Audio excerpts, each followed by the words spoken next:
Assalamualaikum warahmatullahi wabarakatuh. Waalaikumsalam warahmatullahi wabarakatuh. Perkenalkan, kami dari kelompok 13 yang beranggotakan yang pertama itu ada saya sendiri, Salsabila sebagai moderator. Yang kedua ada Ingga Lakitania Juanda sebagai ahli gizi yang pertama. Yang ketiga ada Siti Mahira sebagai ahli gizi kedua. Selanjutnya ada Silvi Rahmadona sebagai ahli gizi ketiga. Dan yang terakhir ada Khor Nurizati sebagai klien.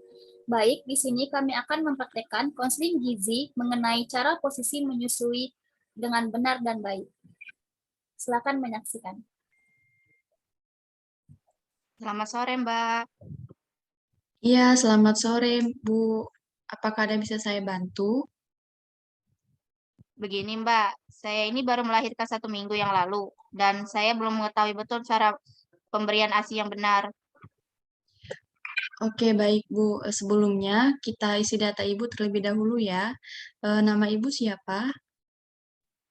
Nama saya Bu Yanti, Kemudian untuk berat badan, tinggi badan, dan umur Ibu itu berapa ya? umur saya 25 tahun, berat badan saya 50 kg, dan tinggi badan saya 155 cm, Mbak. Oke, jadi sebelumnya saya ingin bertanya ya, Bu. Apakah Ibu sudah mengetahui bagaimana posisi menggendong bayi yang benar?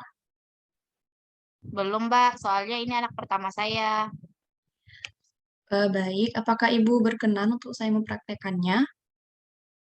Sangat boleh, Mbak. Silakan.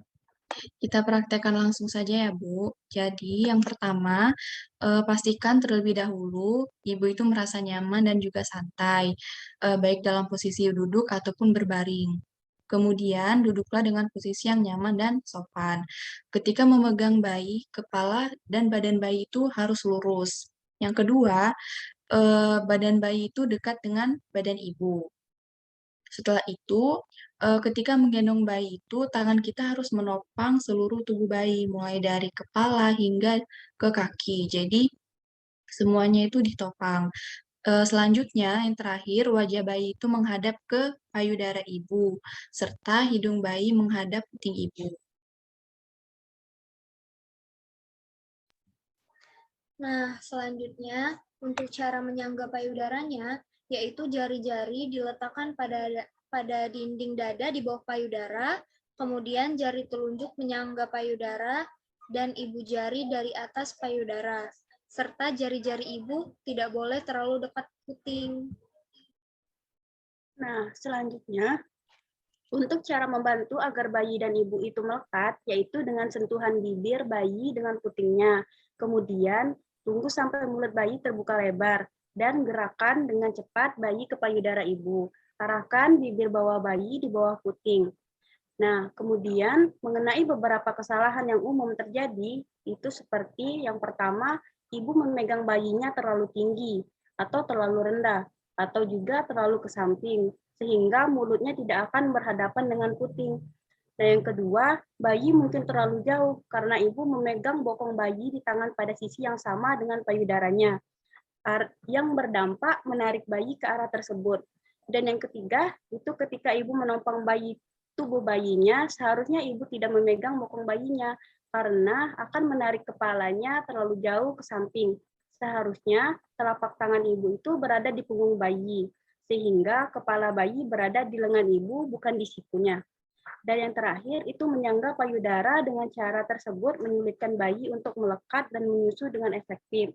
Pegangan gunting dapat menghambat aliran ASI. Nah, jadi begitu Ibu mengenai panduan posisi menyusui anak. Apakah Ibu sudah mengerti atau ada yang ingin Ibu tanyakan lagi? Sepertinya tidak, Mbak. Penjelasannya sudah sangat jelas. Baik, jika tidak ada yang ingin ditanyakan lagi, kita akhiri konseling pada hari ini ya, Bu. Baik, Mbak. Terima kasih.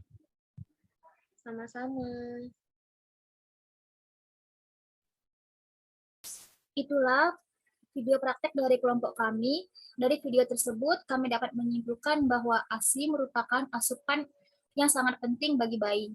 Oleh karena itu, perlu diperhatikan mengenai posisi menyusui, frekuensi menyusui, hal-hal yang harus dihindari ketika menyusui, dan lain sebagainya.